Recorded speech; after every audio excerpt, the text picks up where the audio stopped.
No quiero que me den la mano, empapada con nuestra sangre. Pido castigo. No los quiero de embajadores, tampoco en su casa tranquilos. Los quiero ver aquí, juzgados, en esta plaza, en este sitio. Quiero castigo.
Promediando el año 1986, desde la perspectiva del gobierno del presidente Raúl Alfonsín, con la labor realizada por la CONADEP y el juicio a las juntas, se cerraba un ciclo histórico, a partir del cual debía comenzar otro muy distinto, dejar de mirar el pasado para encarar el futuro. Para las madres esa definición era el primer paso hacia la impunidad del genocidio.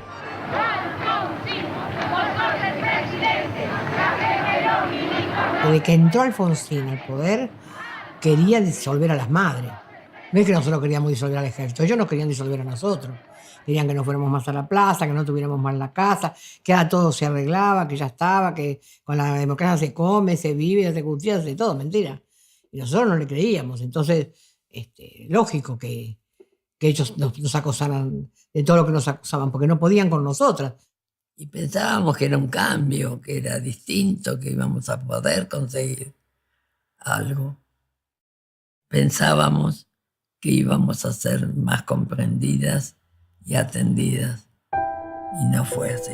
Lógicamente estábamos contentas porque cualquier que viniera a reponer, cualquier presidente que viniese, era siempre superior a esta horrible dictadura. Es decir, liberar al pueblo de semejante dictadura siempre te daba un halo de esperanza y de felicidad. Pero con respecto a nuestro reclamo, no teníamos mucha esperanza de que el próximo gobierno, porque no creíamos que los milicos iban a entregarse mansamente. Pensábamos siempre que detrás de esa entrega de poder había un tratado, un entramado entre el nuevo poder y los militares. Sí, no, simplemente queremos saber con qué instrucciones viene. Vamos a Campo de Mayo. Dentro de unos minutos saldré personalmente a Campo de Mayo a intimar la rendición de los sediciosos. Lo que nos queda fundamentalmente como positivo es que creemos que el señor presidente y los dirigentes de los principales partidos políticos han entendido que este puede y debe ser el puntapié inicial para la reconciliación de todos los argentinos. Compatriotas, felices Pascuas. La casa está en orden y no hay sangre en la Argentina.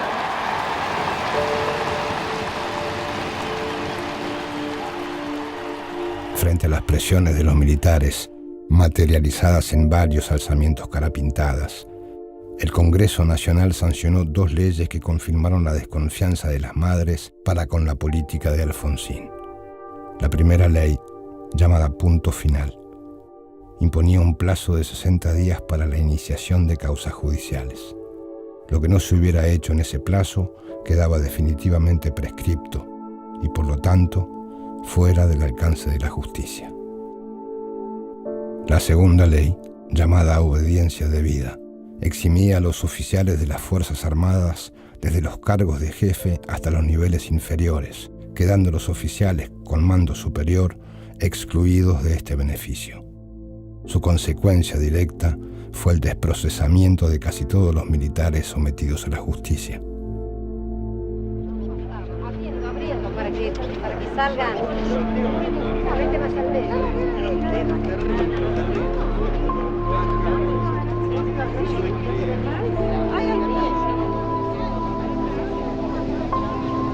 cualquier lado que la pegues, bueno, más o menos, porque ustedes salieron de un patrullero recién.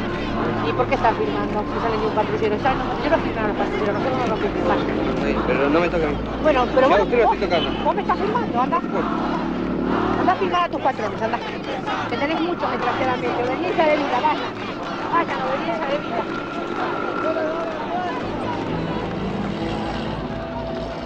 ¿Qué hizo Alfonsín? Crea en obediencia de vida y punto final. Que no se reclame y obediencia de vida, donde los militares toman eso y dicen, muchos de ellos, si yo recuerdo que esta chica, este muchacho, yo los llevé, yo sé dónde los llevé, donde los torturamos, los matamos y los tiramos al mar, pero cumplimos órdenes de la gente de arriba. No tuvo la fuerza necesaria que había que tener en ese momento para enfrentar de una vez por todas al sistema de los milicos. Enfrentarlos, demostrarles que el pueblo y él, como gobernante, tenían las puertas de mantener una democracia libre y no algo que se estaba negociando para ser otra vez sometido a los requerimientos de los milicos. Si los asesinos eran perdonados, y teníamos que compartir la calle y las universidades y los cines y los restaurantes con ellos, no había cambiado demasiado. Y si estaban perdonados con esas leyes que estaban tratando de imponer los militares, porque ellos iban exigiendo cada vez más. Ellos no querían que se los toque, no querían dejar sus privilegios. Y me parecía que había que decir a la gente, ¿no? Que no era democracia. La falta de justicia, una democracia no es con falta de justicia, la democracia es con justicia.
La Asociación Madres de Plaza de Mayo, liderada por Eve de Bonafini, asumió una política fuertemente radicalizada que algunos calificaron de antisistema, y ellas mismas se identificaron con la lucha a largo plazo por una sociedad socialista. Madres de Plaza de Mayo, línea fundadora, en cambio, contuvo en su seno una pluralidad de posiciones, desde moderadas hasta francamente de izquierda. Ambas, sin embargo, mantuvieron banderas históricas de lucha por la vigencia de los derechos humanos y seguirían resistiendo frente al retroceso de la justicia a favor de la impunidad. Resistir es estar combatiendo todo el tiempo. Y nosotros combatíamos al enemigo, combatíamos a los que tiraron a nuestros hijos al mar, combatíamos a la iglesia, a los burócratas sindicales. Entonces había que ponerlo, sintetizarlo en una consigna. Resistir es combatir. Combatíamos a todos esos que habían hecho posible la dictadura. A los poderosos, a los bancos, a las empresas, a todos. Resistir contra la injusticia. Resistir contra todas las maldades y resistir y combatir por todo lo que querían nuestros hijos, y que resistíamos por amor a ellos, y que íbamos a seguir resistiendo hasta que se supiera la verdad de todo lo que había pasado. Hoy, más que nunca, resistir es combatir.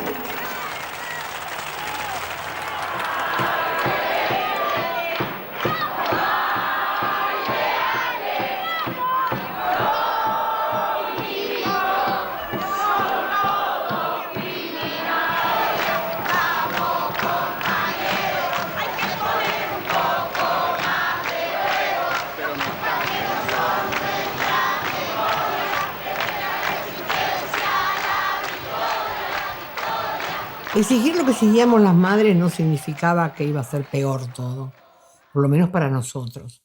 Porque nosotros lo equiparamos, eso de que si las madres exigimos tanto van a seguir los levantamientos o los militares van a pedir más, nosotros lo comparábamos cuando íbamos al juzgado, que el juez nos decía, si usted no hace nada y se queda en su casa, su hijo va a aparecer. O cuando ibas a la iglesia, que el cura te decía, señora, rece, pero quédese en su casa que su hijo va a aparecer.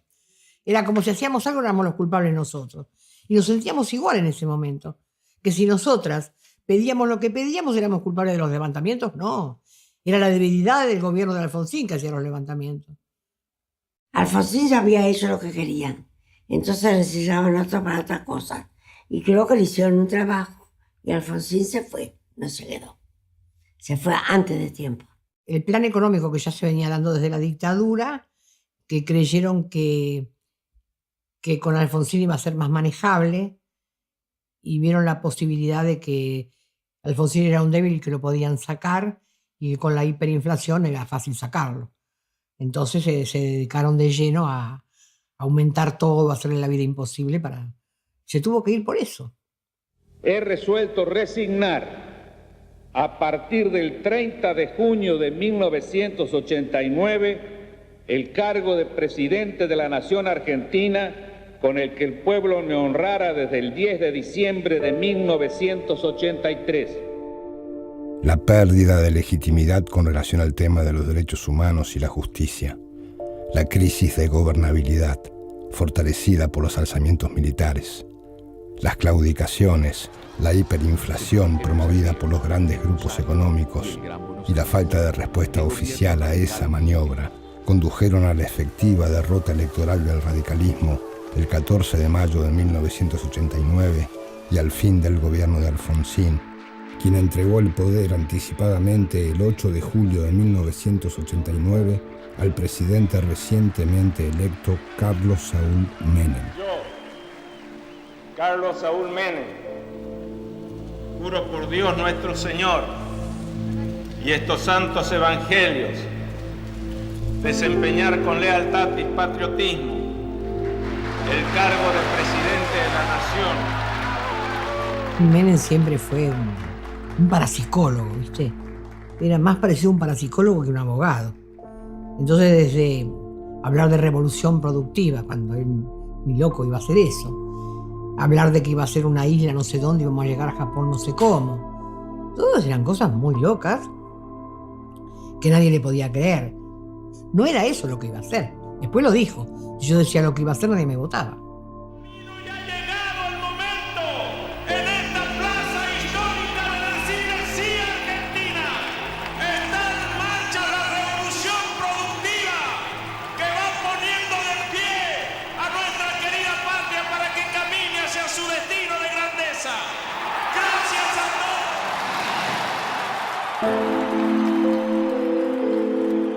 A pocos meses de su asunción, Menem decretó los primeros indultos a militares, absolviendo a comandantes que actuaron en la Guerra de Malvinas, a militares procesados y a los cabecillas de las sublevaciones militares carapintadas. Además, El indulto incluía exintegrantes de organizaciones de la guerrilla de izquierda y sobrevivientes de campos de concentración. En diciembre de 1990 se produjo un nuevo alzamiento militar encabezado por Zein el-Din. Menem reprimió el levantamiento, pero otorgó los últimos indultos que reclamaban los militares. Videla, Macera y Viola, entre otros. He firmado los decretos de indulto para militares y civiles a los efectos de que nos reconciliemos y pacifiquemos el país los argentinos. Yo sé que va a haber descontentos, como en todos los hechos de la vida, pero también estoy convencido de que muchos millones de argentinos están aplaudiendo esta medida. Una impotencia enorme, una desilusión, porque había sido un triunfo para nosotros la condena a los jefes de gobierno, y que este señor venga y se sienta omnipotente y les dé la absolución, los perdone. Los indultos se aplicaron reforzando la teoría de los dos demonios, mostrando como una guerra, perdonamos a estos y a los otros, y nosotros empezamos a pelear por eso. Contra eso, y porque se los juzgara y se los condenara y se los pusiera presos. No había otra manera. Que no nos engañen. La paz no viene con los decretos del indulto. La paz no viene con asesinos en la calle. Solamente vendrá cuando haga justicia, y la va a tener que hacer el pueblo, cambiando desde abajo todo profundamente. A pesar de las importantes movilizaciones que se produjeron en todo el país en repudio de los indultos, el clima dominante era de tristeza y derrota, como si todos los que participaban en aquellas manifestaciones supieran de antemano que su protesta no alcanzaría para revertir una medida que echaba por tierra lo hecho hasta el momento en materia de investigación y justicia por el genocidio. Efectivamente, Menem se mantuvo impávido.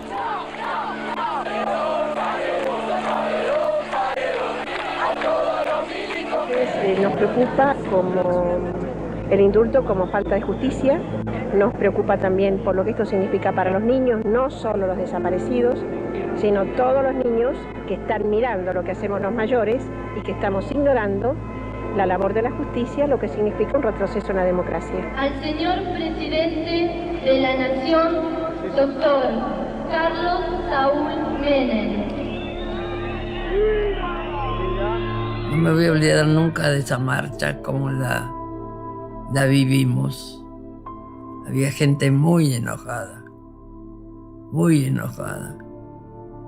pero por suerte siempre prevaleció nuestro deseo de no pensar en venganza. Todo eso era vergonzoso. Teníamos plena conciencia de que ahí había un acomodo con los militares. La vida nuestra era la continuidad del reclamo, idear cosas que molestaran realmente para que de ahí saliera algo para nosotros que nos interesara.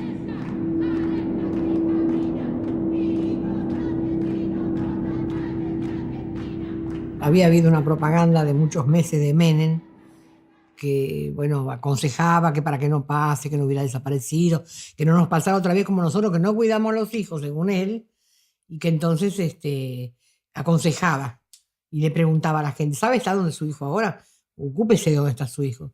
Entonces nosotros, parangonando eso, se lo dimos vuelta y se lo pusimos para los milicos. ¿Sabe usted dónde está ahora los que torturaron y asesinaron a nuestros hijos? ¿Sabe qué cargo ocupan o qué actividades desarrollan? ¿Sabe dónde viven? Y bueno, eso ocasionó un golpe muy duro, porque eran 3 preguntas, pero muy cuestionadoras. Si a partir de estas denuncias tienen que salir a desmentir o a decir, bueno, estaremos nosotros para decir dónde están y que los echen, que los saquen, que los repudien, que los condenen y que todos sepan quiénes son estos tipos también. El primer escrache que le hicimos nosotros fue Astiz. Él iba a bailar a una, no sé cómo se llama, chico, porque estoy vieja, a una boate, en mi tiempo era boate, ahora no sé cómo se llama. Entonces hicimos la fotografía de él y pusimos un cartel que decía, ¿usted sabe con quién está bailando? Y se lo pegamos por todos los lugares donde él iba a bailar, que eran 3 lugares. Se lo pegamos las madres, con engrudo hecho por nosotras. Fuimos a la madrugada, esas cosas locas que hacíamos las madres. Y estábamos tan contentas porque en algún lado salió y picó durísimo eso, porque claro, la mina que bailaba con así no tenía ninguna gana que la saquemos por todas partes, ¿viste? Yo me estaba bañando en ese momento, era las 11 de la noche, y Beba en su casa, y Eve que nos llama por teléfono, che, vengan para acá. ¿Qué pasa? Tenemos que ir, que salió Videla. A donde estaba Videla, a la casa de Videla fuimos. Paseamos toda la noche y le tocamos al timbre a toda la gente. Y Eve le decía, ¿usted sabe con quién está viviendo? Toda la noche caminando frente a la casa de Videla. Esos eran scratches, de horas y horas. ¡Videla asesino! ¡Videla asesino! ¡Videla asesino! ¡Videla asesino! ¡Videla asesino! ¡Pasar la noche acá! ¡Y nos van a tener que bancar! ¡Asesino! ¡Asesino! ¡Asesino! ¡Asesino! ¡Asesino! ¡Asesino! ¡Alerta! ¡Alerta! ¡Alerta! ¡Se caminan! ¡Milicos asesinos por las calles de Argentina! Nos decían que los scratches eran cosas violentas y antidemocráticas. La tortura, la muerte, la desaparición, la falta de trabajo, que sacamos la falta de trabajo es un crimen, eso no era. No, eso era normal. Pero que nosotros hiciéramos esto otro era violento, ¿no? La violencia no era esa. El hambre no era violencia. Era violencia que nosotros dijéramos dónde estaban ellos, qué hacían, con quién bailaban, dónde comían. Que esto de la corrupción y de la honestidad, habría que tomarlo con pinzas. Yo siempre cuento la anécdota. Cuando alguien va a la mesa de uno y entra a hablar de honestidad, y entra a hablar de moral y de ética, cuando se va hay que contar los cubiertos. De lo que hace a combatir la corrupción. Delito de corrupción es un delito que no puede quedar impune, porque la impunidad significa amiguismo, porque la impunidad significa encubrimiento, porque la impunidad significa privilegio sectario, porque la impunidad significa falta de coraje político, o falta de eficacia legislativa, o falta de celeridad judicial.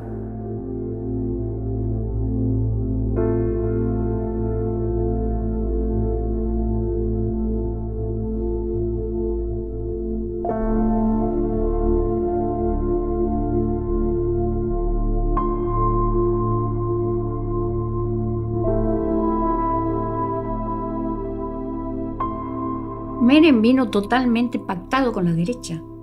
Menem vino desde un mundo capitalista, vino a entregar el país, no solo a trabajar con la derecha, sino que entregó el país, lo vendió, lo regaló y nos dejó sin trabajo, sin educación, sin fábricas, anuló las escuelas técnicas, regaló YPF, hizo el desastre mayor y ahí tuvo demostrado cuál era el proyecto del capital.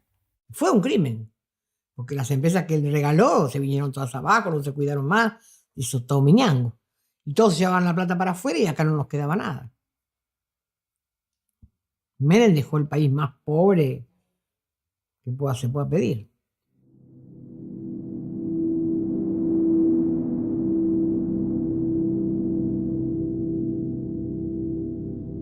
Siento vergüenza de haber tenido un presidente ridículo. Qué pocas agallas tenía. Lo único que le importaba era figurar como presidente. Lo que siento es que el país lo votó 2 veces. Yo, Carlos Saúl Menem, juro por Dios nuestro Señor y estos santos evangelios desempeñar con lealtad y patriotismo el cargo de presidente de la Nación y observar y hacer observar fielmente la Constitución de la Nación Argentina. No se puede parar la política de impunidad de Menem porque Menem tenía aliados muy poderosos, aliados económicos de fuera del país, no de acá. Cavallo era un tipo que ya había armado todo un proyecto con los Alzogaray, con toda la basura que puedas pedir. Que lo que él regaló a las empresas no fue gratis, fue para que sostuvieran toda su política de impunidad. Con lo que él se había comprometido con los milicos, por supuesto. Porque a él le faltaba la gorra, ¿viste? Las madres se enfrentaron al gobierno de Menem en todos los terrenos, no solo con relación al abandono y el retroceso de la justicia con respecto al genocidio, sino también con lo económico y social. Tanto el sector de Eve de Bonafini como el de Línea Fundadora compartirían la lucha contra el orden neoliberal del menemismo. Y Eve de Bonafini, titular de las Madres de Plaza de Mayo, recibió un duro golpe en la cabeza. Los que nos reprimieron ayer, los que quieren aplicar el plan económico a cuesta de la sangre, del hambre, de la desocupación de todos nosotros. Si no tenemos claro que la sangre del pañuelo blanco ayer es la amenaza más fuerte de este gobierno para querer decirnos que paremos.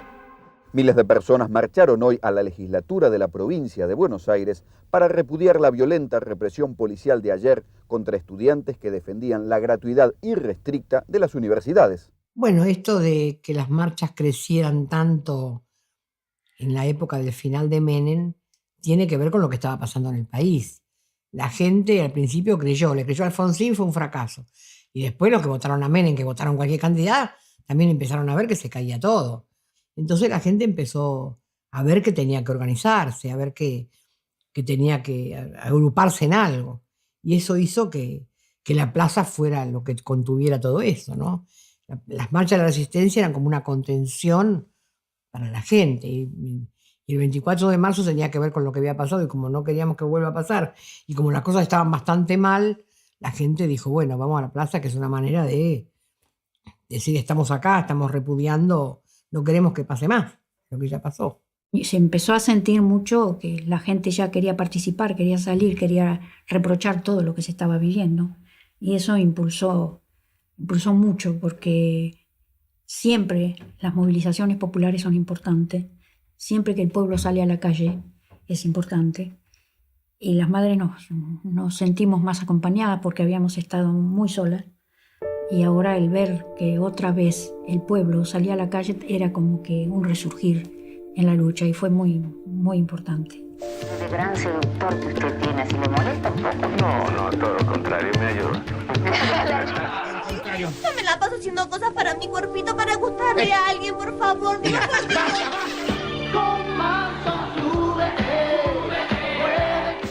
La desmovilización popular que comenzó después de la sensación de defraudación colectiva que provocó el Felices Pascuas de Alfonsín, el triunfo de las políticas posibilistas y negociadoras con el partido militar, las crisis económicas, así como una última desilusión que significaba el claro giro neoliberal de Carlos Menem, fueron cimentando un ciclo de retroceso de las conquistas populares. Estoy apasionado por este modelo económico, que es mentira que produzca más pobres. Pero, sin embargo, la movilización en conmemoración del 20º aniversario del golpe de Estado de 1976 iba a constituir un punto de inflexión. El gobierno, sin embargo, ha optado por no evocar oficialmente el aniversario. En esa oportunidad, la participación popular en el repudio demostró una masividad que confirmaba que el tema del terrorismo de Estado no estaba agotado en la conciencia colectiva. Las madres, esta vez acompañadas por distintos movimientos sociales, volvieron a situarse en la cresta de una ola que dio lugar al nacimiento de una nueva resistencia.